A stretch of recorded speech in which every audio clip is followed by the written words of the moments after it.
जय हिंद दोस्तों। बहुत बड़ी चीज हो गई है। 5 घंटों तक मोदी जी का वीडियो गायब था मेटा प्लेटफॉर्म से और फिर मिनिस्ट्री ऑफ इलेक्ट्रॉनिक्स और आईटी ने समन कर दिया पॉलिसी चीफ्स को। मेटा ही नहीं बल्कि स्नैपचैट, यूट्यूब और एक्स को भी। और उसके बाद में जब वो आए और पार्लियामेंट्री कमिटी ने उनको बहुत सारे प्रश्न पूछे तो वो प्रश्न के उत्तर वो सही तरीके से दे नहीं पाए। तो अब खास करके मेटा के खिलाफ एक्शन लिया जा रहा है। मार्क जकरबर्ग को स्वयं अपोलोजाइज करने के लिए बोला जा रहा है समय। ऐसा क्या एस्केलेशन हो गया भारत और ये अमेरिकन कंपनी के बीच में? इनफैक्ट स्नैपचैट, यूट्यूब और एक्स को भी बहुत सारे प्रश्न पूछे गए। ये जो प्रश्न है ये सिर्फ ये एक वीडियो के बारे में नहीं बल्कि बहुत बड़े प्रश्न पूछे गए हैं और उनके उत्तर उन्होंने क्या दिया। और यहाँ पे भारत क्या अमेरिका के खिलाफ अब खड़ा हो रहा है और बोल रहा है कि अब यहाँ पे एल्गोरिदम अमेरिका भारत के अंदर कंट्रोल नहीं कर सकता। और प्राइवेसी को लेके भी इस समय प्रश्न उठाए जा रहे हैं। ये पूरे मुद्दे को 360 डिग्री नजरिए से देखेंगे हम इस वीडियो के अंदर। दोस्तों लाइक का बटन दबा दीजिए, ये वीडियो ज्यादा लोगों तक पहुंचेगा। बहुत ही महत्वपूर्ण वीडियो है। मेरा नाम है गिरीश और आप देख रहे हैं जियोपॉलिटिक्स भारत। चलिए स्टार्ट कर। देखिए, सबसे पहले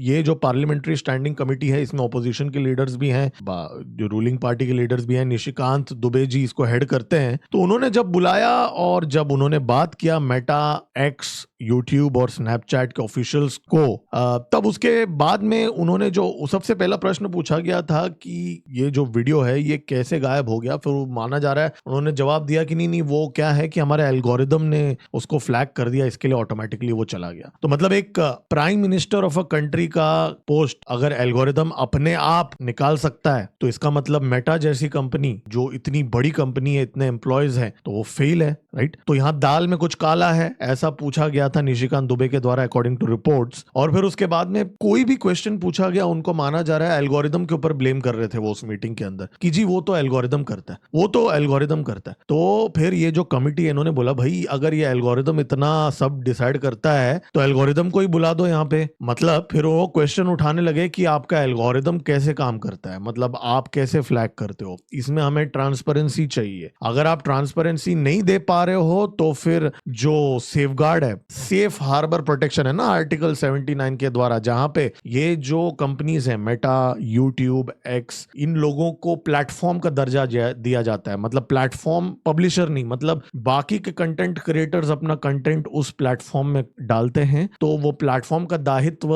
एक लिमिटेड पोर्शन तक होता है। लेकिन एक पब्लिशर जैसे नवभारत टाइम्स हो गया या कोई भी टाइम्स ऑफ इंडिया या कोई भी और इंडिया टुडे हो गया, ये पब्लिशर्स होते हैं तो उनका जो कंटेंट उनके वेबसाइट में जो चढ़ता है उसकी अकाउंटेबिलिटी ये पब्लिशर्स की होती है। लेकिन एक प्लेटफॉर्म का दायित्व सिर्फ उतना ही होता है कि वो मॉडरेट करे। तो ये सेफगार्ड को हटाने की भी धमकी दी गई है मेटा को और ये सारे ऑर्गेनाइजेशंस को। और जो क्वेश्चंस पूछे गए थे उनके पास कोई आंसर नहीं था दोस्तों। उनको ये पूछा गया था कौन डिसाइड करता है कि कौन सा वीडियो ट्रेंड करेगा, कौन सा नहीं करता है, कौन सा पोस्ट डिलीट हो जाता है, कौन सा एम्पलीफाई होता है। तो कल प्रेसिडेंट ऑफ फ्रांस या जर्मन चांसलर का अकाउंट अगर कल बंद हो जाएगा वो बोलेंगे नहीं हमने कुछ नहीं किया, ये तो एल्गोरिदम कर रहा है। तो यहाँ बिग टेक कंपनीज जो कर रहे हैं उनके एल्गोरिदम की अकाउंटेबिलिटी किसकी है? वो तो उन्हीं की है ना। वो ये नहीं बोल सकते कि एल्गोरिदम जो है वो एक अलग एंटिटी है, हम अलग एंटिटी है। ऐसा नहीं होता ना, एल्गोरिदम तो उनके अंडर ही काम करता है। तो ये चीज इस मीटिंग के अंदर हाईलाइट किया गया था कि आप एल्गोरिदम के पीछे छुप नहीं सकते कि उन एल्गोरिदम्स को बनाया भी तो इन्हीं कंपनीज ने है ना। 2020 में हमने टिकटॉक को क्यों बैन किया था उस टाइम पे? यही वो कारण था, कोई विजिबिलिटी नहीं था,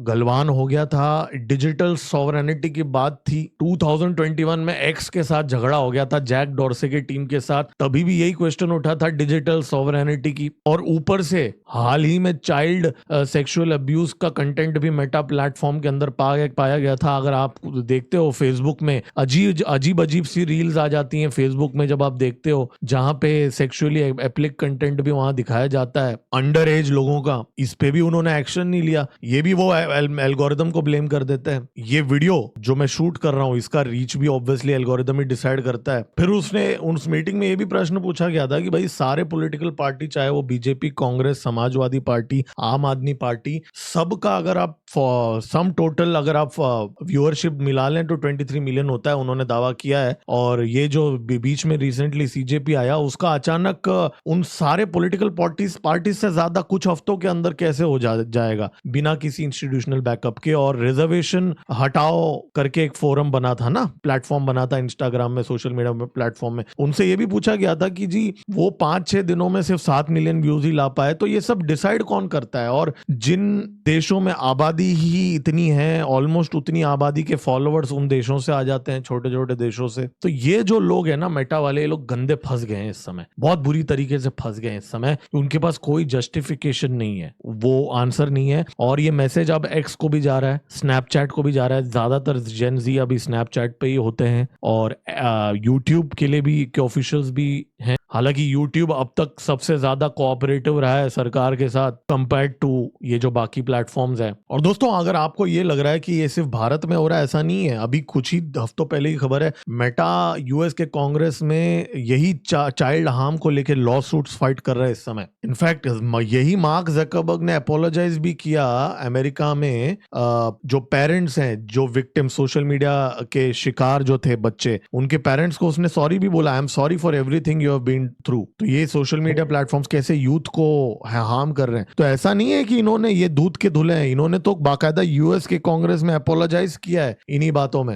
एग्जैक्टली यही कारण की वजह से। तो इनफैक्ट मैं तो ये कहूंगा कि ये बहुत लेट हुआ क्रैकडाउन भारत के अंदर, ये तो बहुत पहले करना चाहिए था। तो जो लोग बोलते हैं कि भाई भारत में डिक्टेटरशिप है, डेमोक्रेसी नहीं है, मैं तो बोलूंगा बहुत ज्यादा हम लोग ढीले हैं। अमेरिका को देखो कैसे उसको टास्क पे लिया जा रहा है यूएस कांग्रेस में, ये यही जकरबर्ग को। देखिए, जो डिजिटल प्लेटफॉर्म्स होते हैं ना, ये अक्सर एल्गोरिदम के ऊपर डाल देते हैं, और बहुत बार मैनुअली उनके एम्प्लॉयज ये काम करते हैं। अब मैं मेटा के ऊपर आरोप नहीं लगा रहा हूं, लेकिन मैं आपको एक जनरल चीज बता रहा हूं। जो ओटीटी प्लेटफॉर्म्स होते हैं, जो डिजिटल प्लेटफॉर्म्स होते हैं, बहुत बार ये काम एम्प्लॉयज ही करते हैं, और इल्जाम जो है वो एल्गोरिदम के ऊपर लगा देते हैं, क्योंकि बाहर तो कोई पूछने वाला नहीं है उन लोगों को। खैर, लेकिन इस समय प्रश्न ये उठ रहा है यहाँ पे कि अगर अमेरिकन कंपनीज भारत के अंदर एल्गोरिदम के बहाने से या कोई भी बहाने से करोड़ों लोग भारत के अंदर क्या चीज देखते हैं, अगर वो डिसाइड करेंगे, तो इसका मतलब यह है कि भारत को भी कदम उठाने पड़ेंगे कि भाई एक बाहरी ताकत को किस लेवल तक भारत के अंदर घुसने दिया जाए। और भारत के जो प्लेटफॉर्म्स हैं, भारत की कंपनीज नहीं बना रही हैं। भारत का यूट्यूब किसी ने नहीं बनाया है। वो एक एक्स का आई थिंक कू करके एक प्लेटफॉर्म था, बना था, वो भी बंद हो गया। कोई कुछ ऑल्टरनेटिव बना ही नहीं रहा है। हम लोग बस कपड़े, जूते, फार्मेसी, आईटी सर्विसेज, इसी में हम लोग खुश हैं। टेक प्लेटफॉर्म्स हम बना नहीं रहे हैं, और इस बात का फायदा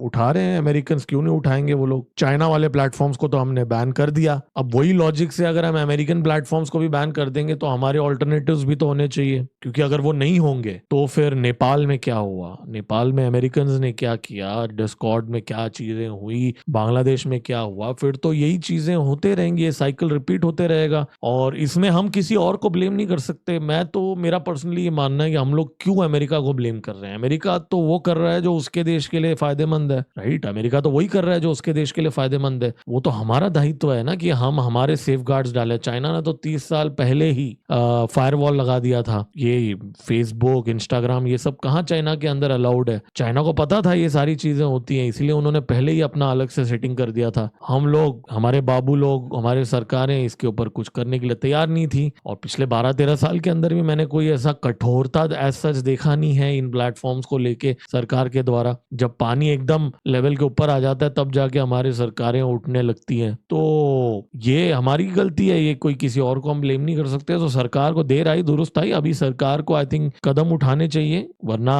ये लोग तो फायदा उठाएंगे। और ये किसी के सगे नहीं होते, ये डीप स्टेट और वाले जो लोग होते हैं, जिन्होंने इन social media platforms, media outlets को इन्फिल्ट्रेट कर दिया। चाहे वो वेस्टर्न मीडिया हो, ऑलरेडी हमारे खिलाफ है, ब्लूमबर्ग, रॉयटर्स, ये सारे जो वेस्टर्न मीडिया आउटलेट्स हैं। अब आप अगर बोलोगे भाई ये लोग भी अगर हमारे अगेंस्ट हो गए, तो फिर तो किसको ब्लेम करोगे आप? और अगर सरकार ये सोच रही है कि हम लोग इनको अगर एक्शन लेंगे इनके खिलाफ, तो हमारा नाम खराब हो जाएगा, हमें हाईएस्ट सिविलियन अवार्ड नहीं मिलेगा, हम विश्वगुरु नहीं बन, हम वो महामानव नहीं बन पाएंगे, तो ये तो बहुत गलत बात है। ये तो हमें जो बैड बॉय नहीं बनना है भारत को, यही सबसे बड़ी हमारी गलती है। चाइना वाले इतना कहाँ सोचते हैं कि सामने वाला हमारे बारे में क्या सोचता है। सामने वो, हालांकि वो उसको इन्फ्लुएंस करने के लिए पैसों से खरीद लेते हैं वेस्टर्न जर्नलिस्ट को, वो एक अलग बात है। लेकिन चाइना वाले, हमें सीखना भी चाहिए चाइना से कि भाई वो लोग कैसे अपना कंट्रोल करके रखते हैं, खुद को बचा के रखते हैं।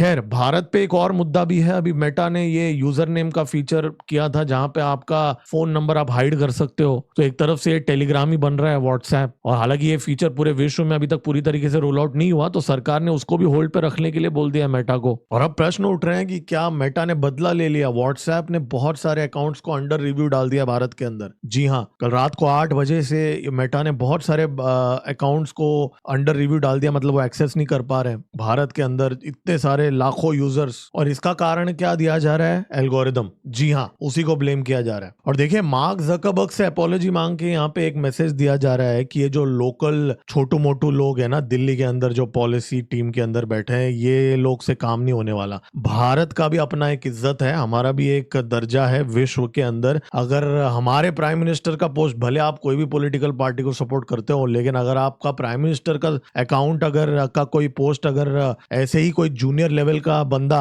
के पास राइट्स है मेटा के अंदर हाथ लगाने के लिए, तो ये तो बहुत बड़ा प्रश्न उठ जाता है मेटा के ऊपर, या उनके इंटेंशन के ऊपर एक प्रश्न उठ जाता है। ये बात यहाँ पे की गई है। इनफैक्ट भारत के अंदर बहुत सारे पॉलिटिशियंस ये बात बोल रहे हैं। केरला के चीफ मिनिस्टर वीडी सतीशन, उन्होंने ये कहा कि सोशल मीडिया को रेगुलेट कर देना चाहिए। तो आई थिंक ये अक्रॉस पार्टी लाइंस इस समय भारत के अंदर ये चीज देखी जा रही है। लेकिन इस पार्लियामेंट्री पैनल के अंदर जो बाकी के लोग थे, उन्होंने आपस में झगड़ा भी किया वहां पे बीजेपी के लोगों के साथ। तो यहाँ पे एक इंटरनल पॉलिटिकल फाइट भी हो रहा है। But at the same time regulation सबको करना है, लेकिन झगड़ा भी करना है इस बात के ऊपर। किसी ने स्टेटमेंट दिया, technology should be regulated but not democracy. अब देखिए, यहाँ पे एक चीज समझना पड़ेगा, ये जो पोस्ट है, यहाँ पे कोई पॉलिटिकल पार्टी को क्रिटिसाइज किया है वो पोस्ट ने, इसके लिए डिलीशन नहीं मांग रहे हैं या ऐसी कोई रिक्वेस्ट नहीं है। यहाँ पे बात यह है कि एक सिटिंग प्राइम मिनिस्टर का वीडियो आप डिलीट कैसे कर सकते हो। मैं तो बोलता हूँ कल जाके कोई चीफ मिनिस्टर भी हो किसी स्टेट का, उसका भी आप पोस्ट डिलीट कैसे कर सकते हो। प्रश्न यहाँ पे ये है, यहाँ पे ये पार्लियामेंट्री कमेटी को ये नहीं पूछा जा रहा है कि आप कोई एक पॉलिटिकल पार्टी को क्यों सपोर्ट कर रहे हो, उनसे ये प्रश्न यहाँ पे कुछ और है। तो आपको क्या लगता है? कमेंट में लिख के बताइए, क्या मेटा को यहाँ पे अपोलोजाइज करना चाहिए सीधा मार्क जकरबर्ग को? क्या अपोलोजाइज करना चाहिए? और ये जो क्रैकडाउन इस समय चल रहा है, ये क्या आगे ऐसी नौबत आएगी कि हमें बैन करना पड़ेगा? अपना कमेंट्स में अपना ओपिनियन जरूर लिख के बताइए, मैं रिप्लाई करूंगा। दोस्तों, नेशनल सिक्योरिटी, जियोपॉलिटिक्स और नेशनल इंटरेस्ट से रिलेटेड वीडियोस हम इस चैनल में बनाते हैं। सब्सक्राइब का बटन दबा दीजिए, आपको अपडेट्स आते रहेंगे, और लाइक का बटन जरूर दबाइए। मेरा नाम है गिरीश और आप देख रहे हैं जियोपॉलिटिक्स भारत। जय हिंद, भारत माता की।